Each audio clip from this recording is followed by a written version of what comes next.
I have learned so much this morning. I have to live to 120 to see the Cowboys win a playoff game. And I went to a fermented dairy symposium, and they told me that you said 3 pounds at this symposium. It was 6 pounds of our weight are bugs and microbes. I shared that with my wife, and she immediately said, well, I'm deducting that from the scale then, the daily weight. And I said, you can't do that. So why don't we, because sitting is the new cancer, why don't we just take a moment to do a little brain break, which we do in classrooms. So everybody stand up. Yes. Take a deep breath, breathe in. Now, write your name in cursive by waving your arms, your name.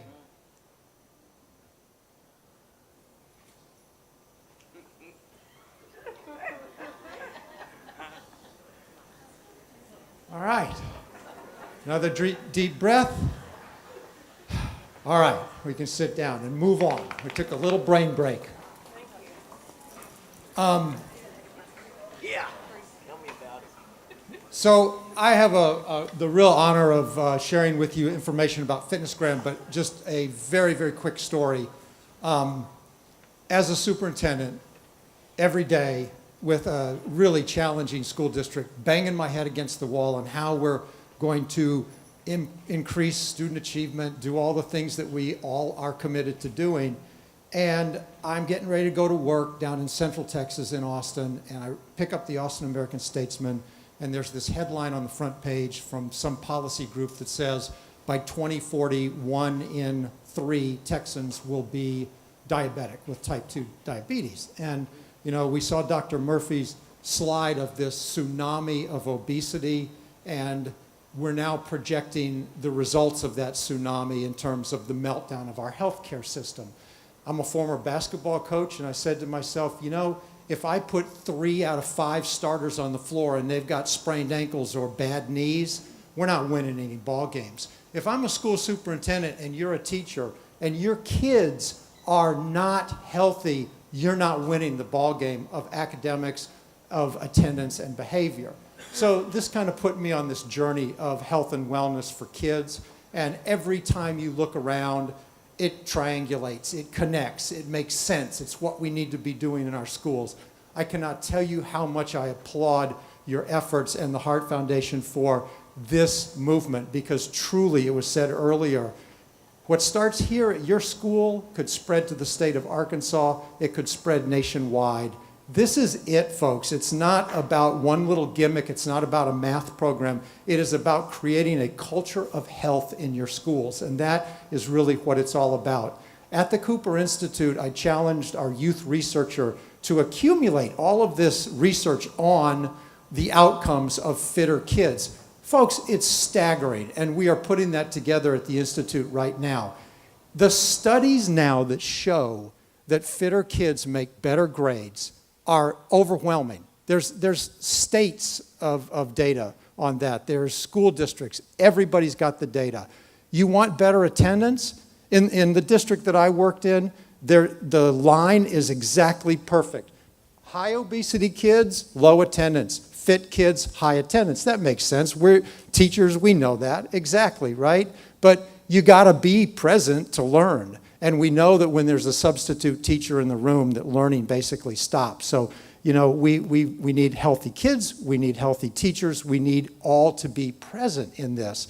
And then there's the behavior side of things, which we've heard some of the stories about ADHD and attention and all of those things. It all makes sense. So, our piece with this is you are going to be a FitnessGram school. And FitnessGram, what is FitnessGram?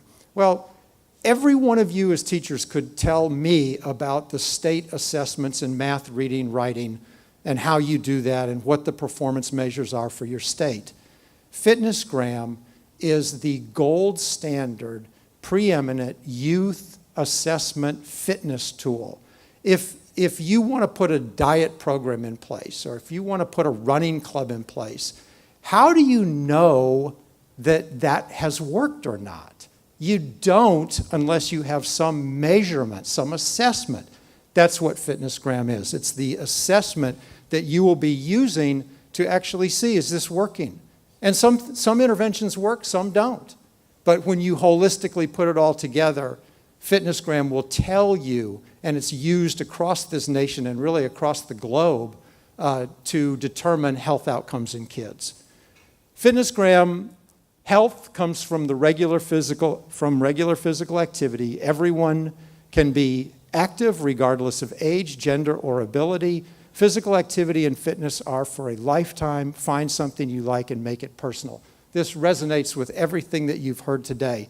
I cannot stress enough that if you begin today, you will see the benefits of a healthier lifestyle within 2-3 weeks. It's never too late to start. The 85-year-old study, amazing, amazing. That's interesting. Oh, here it comes.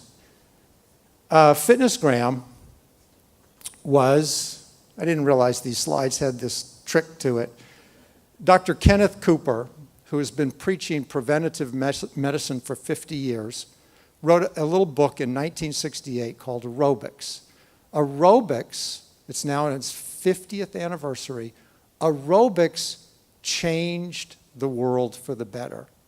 It has sold millions of copies. Dr. Cooper is a rock star globally and within the United States, and he got this country in shape, moving.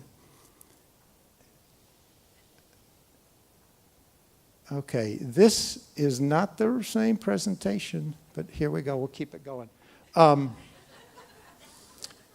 Some of you, we did that little quiz earlier on the Indian and the cartoons. I recognize that People magazine issue. It was Dr. Cooper's jogging craze that got things going. Dr. Cooper in 1970, he was the guy responsible to determine whether or not astronauts and pilots went up in planes and in spaceships, and he had to determine their physical fitness. And in 1970, think about that, 50 years ago, he had a goal, he had a mission to initiate studies with various ages of school children in an effort to improve the effectiveness of physical education programs in an attempt to educate, motivate, and prepare school children for the inherent health problems of an affluent society. He wrote that in 1970. He saw all of this coming, and he's done his best. He is focused entirely on kids now. He says, kind of sadly, that I've basically given up on the adults because we have moved past the needle in terms of our health and wellness, and he's really hyper-focused on students as the answer. Students in schools is where this is going to happen, and this is why what you're doing is so important.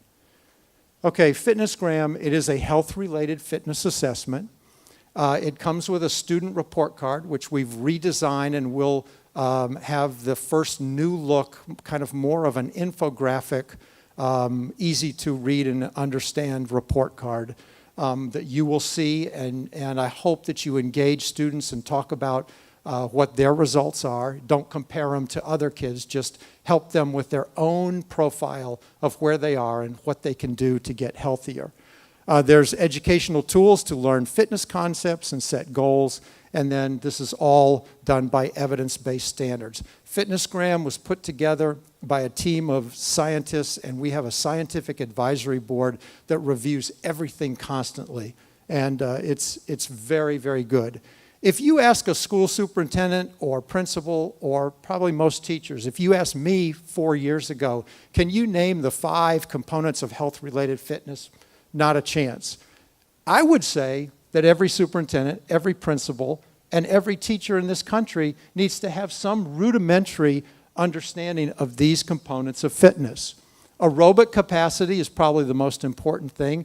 That is the ability to take in, utilize, and recover using oxygen. And we have a measurement called the pacer test or the mile run or the mile walk that measures aerobic capacity in kids. The flexibility is another component of health-related fitness, muscular strength, body composition, which is basically your height and weight translated into your body mass and scientific calculation behind that, and then muscular endurance. This is what FitnessGram is going to measure in your kids this year. And my understanding is you're going to do it twice, once in the fall and once in the spring.